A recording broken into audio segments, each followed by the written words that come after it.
Welcome back to another episode of APositive Insights. We just had the pleasure of being joined by Sophie Robertson, the queen of temp and contract recruitment. I suppose one of the things I really liked about today's podcast was Sophie's got many years of experience in the industry, but we talked about what the market was currently like, and I just loved hearing about not just about how good contract market is, but obviously the risks to actually consider. What did you like, Brendan? Well, this is probably the best podcast I've been a part of, number 2. But in saying that, what I really enjoyed about this podcast is that Sophie was able to answer a lot of questions that Darren and I, we get asked a lot on a daily basis by recruiters that are wanting to start up a temp desk. So this is for all those people that haven't been able to reach out to us and would like more information. Yeah, absolutely. So guys, we're still trying to grow the podcast, so please share, please download and like. Thanks very much.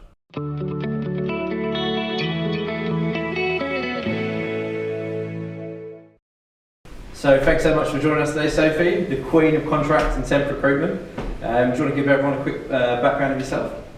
Oh my goodness, unexpected, but sure. Let me see, shall I even say the years? So I started in recruitment quite a long time ago. I think it's 3 decades. Yeah. Wow. 3 decades ago. Started as temp consultant and became branch manager after 12 months. My specialty has always been temp and contract. Yeah. Went through different positions in my career, general manager, business development director. And since 2007, I've been coaching recruitment businesses. Yeah, amazing. And written a book and, just different things. Having fun. Yeah, definitely. We definitely know some mutual clients that rate highly of you, which is great. So it's always good to have an expert on the podcast. Oh, yeah, it's brilliant. So obviously you specialise in temp recruitment. What would be the difference between a temp recruiter and a perm recruiter? The person or the actual recruitment part? Because I think more so the personality of the person that does the role. Like, is there a key difference between the two? Yes, definitely. Okay, so maybe I start with explaining, I think, the difference between what temp and perm actually is. Yeah, let's do that. So perm for me is like matchmaking, right? Yeah. So you do a good match and they hold hands, walk off into the sunset and live happily ever after. And it's kind of like the client, it's their responsibility for their happiness, right? When you're a temp recruiter, what they actually do is they run a mobile and remote workforce. So for me, it's like the service is after you place the temp. Whereas for perm, the service is maybe before you make the placement. Yeah. Does that make sense? Yeah, absolutely. So the skills are actually quite different because, perm recruiter, they're doing matchmaking, right? For the temp, you have to run your workforce, you have to negotiate with clients, like it's completely different. And of course there's speed, right, as well. Speed and quality always matters, right? Yeah, whether you're doing either, really. When I worked in recruitment, we used to have a saying that, with perm, they always had to have 10 out of 10 ticks or 9 out of 10 ticks for you to get the placement. Where with contracts, if you had 6 out of 10, but the person had a great personality, you could get them in, and as long as you manage them well in the aftercare, they'll be successful. Yeah, that's interesting because I'm sitting here thinking, do I actually agree with that? Yeah, that's it. But I know what you mean, but I do think that people with skills, say if it was an accountant, right, and you needed somebody to do a job, and if that person's overqualified to do that job as a contractor, that's actually a good thing because they go in and they have, flying colours and they'll probably keep them for other things, right? So sometimes when people say candidates aren't good enough, let's use them for temp and contract. I'm like, no, please don't do that because don't you want your workforce to be stellar?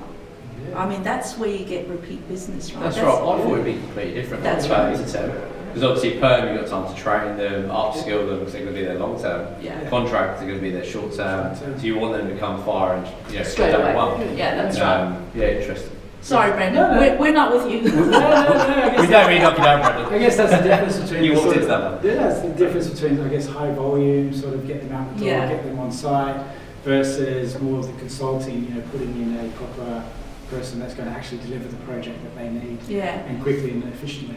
And I do think it depends on, what we're talking about, if it's blue collar, okay. But whatever it is, as long as you're honest with your clients. You know, if they can only do 80% of the job, JD, you just say to them, I can't do 100% today, but I can deliver this. Do you want that? Like for me, clarity and specificity, that's the main thing, right? You can't go wrong if you know what you're looking for. Excellent. So keeping that in mind, I guess, you get a lot of permanent recruiters or business owners that dabble in contracts. You know, they might place 1 or 2 people and focus on perm, vice versa. What are your thoughts on that? Well, I can understand why they do it, because it's nice to be able to offer both services to your clients. But I don't think, well, I know you can't grow it to any decent size if you don't specialize. And it's because there's always going to be that thing about, should I work on that perm job where I'm going to get, 25 grand for the placement, or should I work on this, which is maybe, depending on what you do, going to give me $300 or $400 in margin a week. Do you know what I mean? So that because of that, the temp and contract doesn't really, it won't grow, because the tendency is to go for the quick win, right? Yeah. Let's go for the big cake at once. Let's eat the whole cake, rather than build over time, Yeah, it's interesting, because a lot of business owners, the way they see it is that if I can get a couple of runners on, then that I'm not starting off from zero. And then when they hire people, they try to implement that same mentality, which we call dual testing. I guess.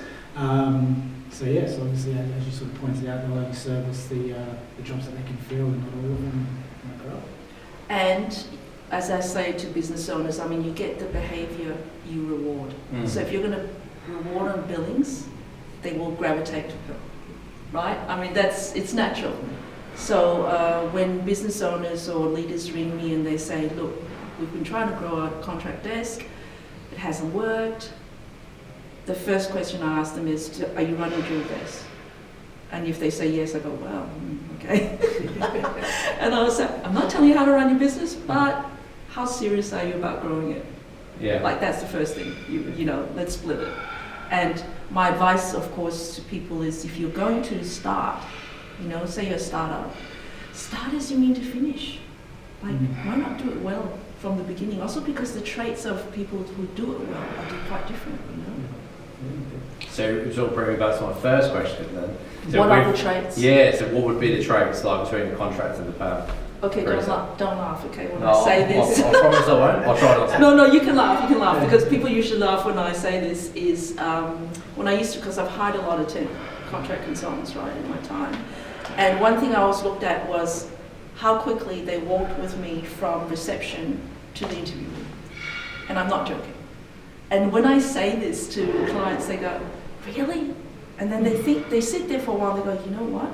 Every single good temp consultant I can think of actually walk really fast. Yeah. It's like they're on a mission. It's a little bit like the, what's that, Duracell bunny or something? It's like a non-stop, It's like, that's good analogy. But actually that they enjoy that. Do you know what I mean? Because some people, if you say, get me 10 contractors, freak out, run away, right? And others like, yeah, let's go. So we know your secret now.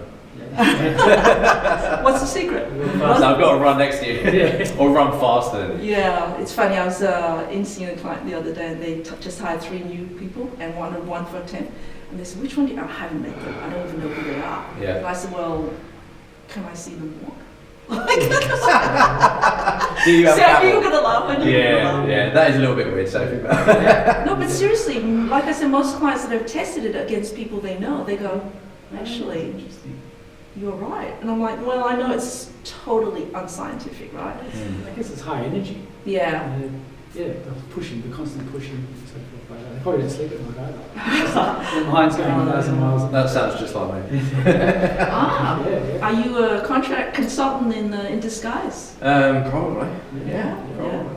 Okay, so on a serious note, well, actually, I wasn't serious about that, but other traits that are good are strong relationship builders. Yeah. It's, okay, here's another thing, one of my pet hates, can I say this, is when clients say to me, I'm not sure about this consultant, whether they're going to work out. Should I put them into temp? I'm like, what are you saying to me? Yeah. Because actually, for me, I don't know, It's the line of the bunch. It's setting you up to fail. No, but we think it's No, like a because- try before you buy. Yeah. Is that what they're thinking? No, I'm talking about the consultants. If they're not sure whether they'll work out as recruitment consultants, Oh, right. shall okay. we get them to do temporary recruitment? Oh, okay. Yeah. No. No.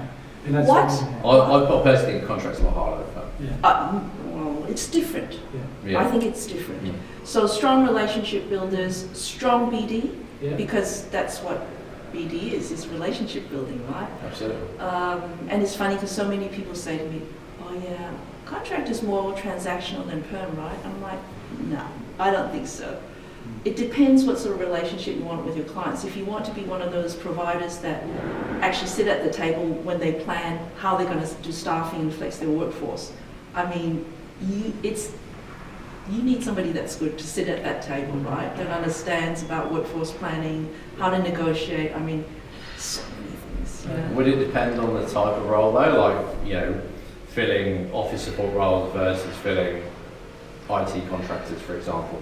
Like, do you think that's more like the lower end roles would be more like just putting bums in seats, or do you think you have to be strategic on both? I think you've got to be the same on both. Okay. Because it's a workforce, do you know what I mean? Yeah. So it's also that ability, because think about they've got to negotiate with both sides all the time, right? Both, like if you were part of, can I use my lingo? Part of the fleet, right? So the fleet is actually your workforce, your pool, right? You have to negotiate with your fleet with rates, you have to negotiate with clients with rates, right? And you have to keep both sides happy. And it's ongoing. I mean, perm, once it's done, right? Yeah. That's it. Yeah. So I'm not saying temp and contract is better, only that it's different. And it's very important for me that people get that difference. So sometimes people do contract as though it's a shorter form of perm, which means they do the whole process the same as perm, but the duration is shorter. And I'm like, no, it's not the same. That's the sin, that's where the dual destiny comes in. Right. They won't be seen, it will never be stellar, basically. And if you try to split it out, it's, whoever takes over is taking over something that hasn't been nurtured and grown properly. Exactly. It's interesting you talk about relationships though. I did contract recruitment in London for Cottrell. Shout out to my whole company there. One of my clients was a bank and they had no money to hire anyone. They couldn't hire perm, they couldn't hire temporary people because their budgets were just like done for the year. But ended up had such a great relationship with the head of marketing there that I ended up placing a contractor into their marketing agency who then put it on site. So it came in as a marketing expense. Smart. And I was, but again, without having that relationship and understanding the workforce, you can't think outside the box like that and still get bums and seats. Yeah, for sure. Yeah, So I feel like you both are in the wrong jobs. You should both be doing contract recruitment. What's going on here? I would say our job's quite similar to a contract. Definitely. We both like to advise and help Yeah, see how clients grow. I was joking. Part of the job. Yeah. No, definitely.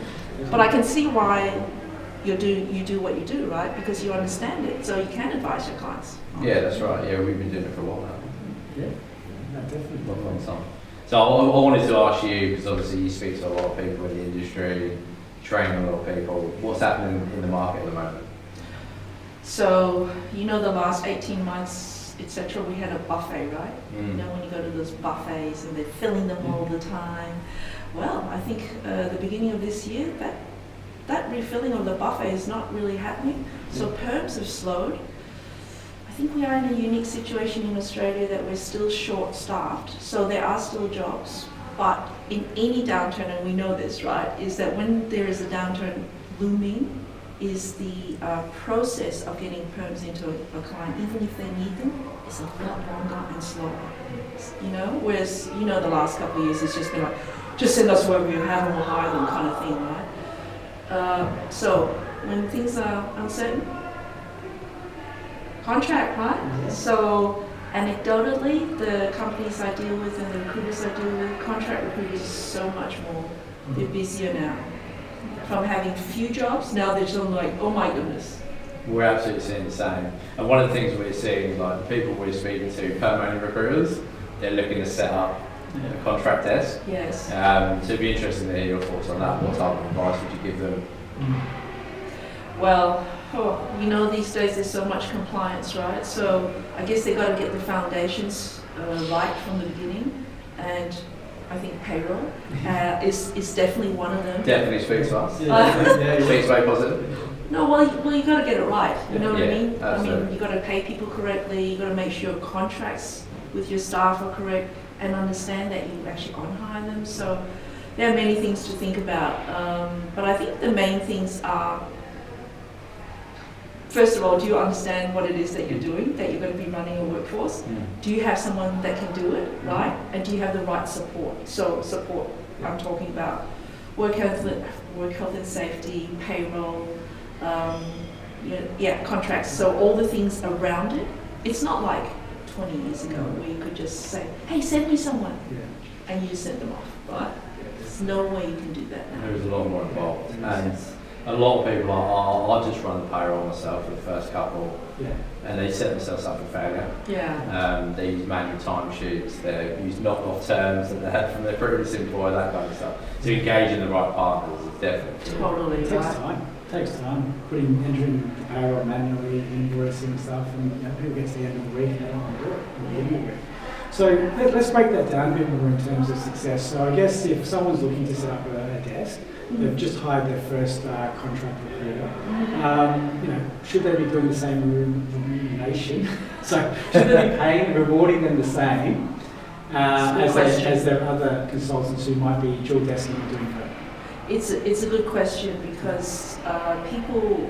So I'm going to talk about new starters, like a startup, but also with existing desks, right? The habit in recruitment is we reward on billings. If you want to grow a contract desk, you have to reward by the unit that we pay and charge by. So if you pay by the hour, you should reward on hours. And if you pay by the day, so if you're doing IT, they run day rates, right? Then it's by day. That they should be rewarded for the growth on that metric. Because otherwise, so I was just saying yesterday, if you're a true contract recruiter, you're never going to love temp to perm, right? Because you're losing somebody from your fleet that's earning you money all the time, and you've got to go and find another person. But if you're rewarded on billings, you're going to love it, right? Yeah. So that's the thing I think you've got to think about. But if you think very carefully about how you incentivize a temp contract recruiter, it's not the same. And you can really lock in a contract recruiter as well, can't you? It's like the golden handcuffs. Once you've built book contracts, it's really hard to walk away. Really hard to walk away. More importantly, you can build a business around it because you've got that guaranteed top billers that you're able to then do satellite desks and so forth from and grow the business to whatever your achievement might be. So you're talking about paying on obviously margin. How many recruiters do you see not making any money because they don't understand their margins? Oh, all the time. They don't know what their margins are. They don't know what their on costs are. They don't understand how the rates are. How they're made up. Okay, this is also controversial, but I really feel like that part of recruitment businesses has really been dumbed down. Because, and Rod Hall and I spoke about this when he interviewed me about this, because we were talking about most companies now will give their consultants like a rate card, and it's like if you pay this, the contractor this, you charge this. And I say to them always in training, explain to me how that rate, and they don't know, and they said we don't need to know. I said okay, so if your client asks you, and I'm like, that's your expertise. But also that way you understand how you can play with the rates as well, right? Increase them. If awards go up, does the rate go up? We've seen 1,001 sort of margin calculators out there. Obviously the rates cover band is very good in terms of the Excel spreadsheets. Someone's got to manually update their... Scary. It is really scary, but the fact that they don't understand the margin, they don't understand the on cost and then how much they're actually making, they can't be transparent with their client. No, that's all about building a relationship, I think. If you can be transparent, these are our costs. This is all I'm making. That's right. I think it's a much better conversation. And you're probably less likely to have margin erosion, which happens when they try to talk down your rates, or like I said, rewards go up and you have work cover costs It's probably one of the biggest conversations we have. Always get asked, how much should I charge my clients? Do they ask you that? All the time. How much should I charge? How much should I charge my clients? Do you say we do payroll? Are you paying us consulting fees as well? We pretty much give away free consulting. We absolutely do, but it's the value add. Oh, definitely a couple of things. But yeah, it's the ones that are probably at those businesses where they just get given the rate cards. They have no explanation of the rates. So they're the ones they didn't understand about payroll tax, about super. Because they never learnt it, right? Because they were never taught it. So yeah, no, it's interesting. What I want to ask you though is when they ask you that question, what's your answer? When they say, what should we charge our clients? Like how do you figure that out? Well, we usually go through on costs and explain them, and then we talk about margin versus markup. So we actually do a bit of work actually. But do you say to them, how much money do you want? Yeah, well, it's all about that. So as long as you're covering your on costs, I fully go through the on costs to make sure they understand that. You have to charge a minimum of that, and then whatever you want to make on top, or how much do you want to make a day? Yeah. How much do you want to make an hour? We know roughly what people make in certain industries, but how much do you want to make on top of your on costs? And that's the two thoughts, right? Whether you use a percentage value or whether you use a dollar value. Some people say I just want to make $100 a day, and it doesn't matter on their candidate's rate or so forth, or they'll go 15-20%. Yeah. And then so low? So it depends on the candidate rate, right? So I'm clearly not a fan of the flat rate, right? Yeah. Because some people say I just want to make X amount, like you said, $100 a day, or I don't know, $20 an hour, or whatever.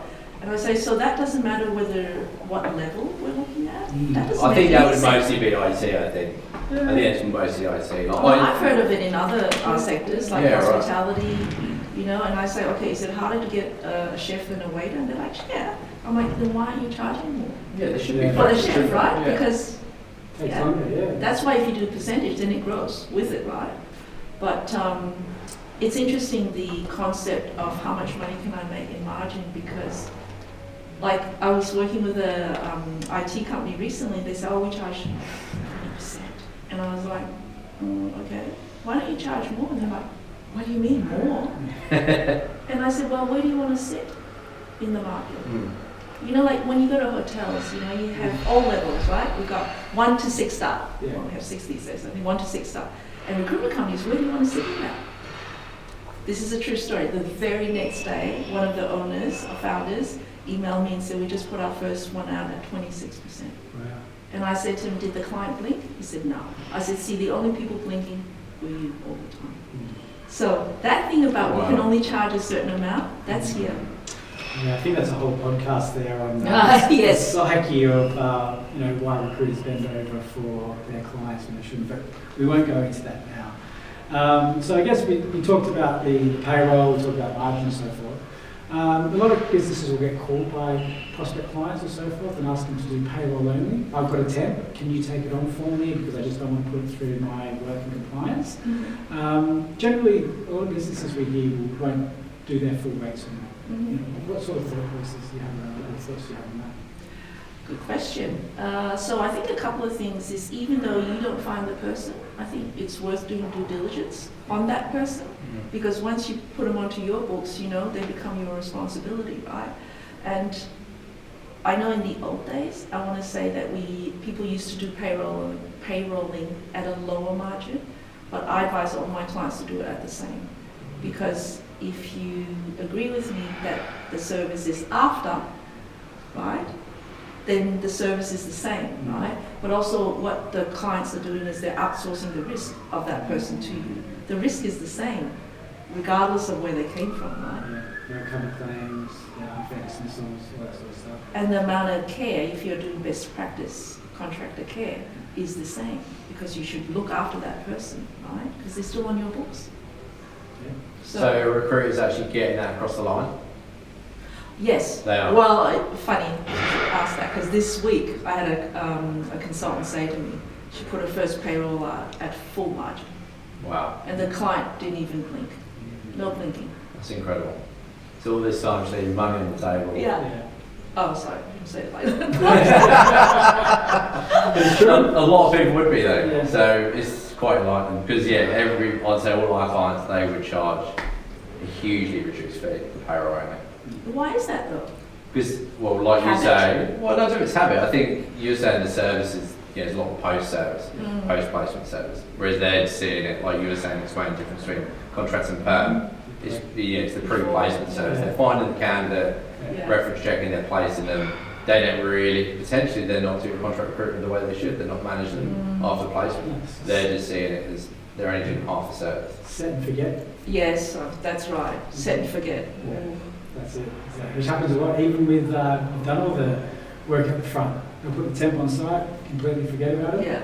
3 months later, they're being placed somewhere else by their competitor. Yeah, that's right. Yeah. And you know what the worst thing is? Consultants say to me, the longer they're there for, the less I speak to them. And I say, oh, so the more money they make for you, the less love you give them. Yeah. That makes sense. Right? Yeah, exactly. None whatsoever. Here's the old market mapping. Take you out for lunch and who else is hiring? Yeah. That's it. So Sophie, thanks so much for your time. I suppose just to close off, we've got your secrets to running a lucrative temp desk. Where can people get this? Well, they can get it from my website, so youniquecoaching.com.au, but also from anywhere, like Amazon, iBooks, wherever you get books, right? Amazing. Yeah. I'll definitely pick up my copy. Good. And I think I'm pretty sure this is yours, Brendan. So Yeah. I think you have to get it signed from Sophie at the end. So thanks so much for your time, Sophie. Yeah, no, thanks for having me on. It was fun. Thank you. Cheers. Thanks.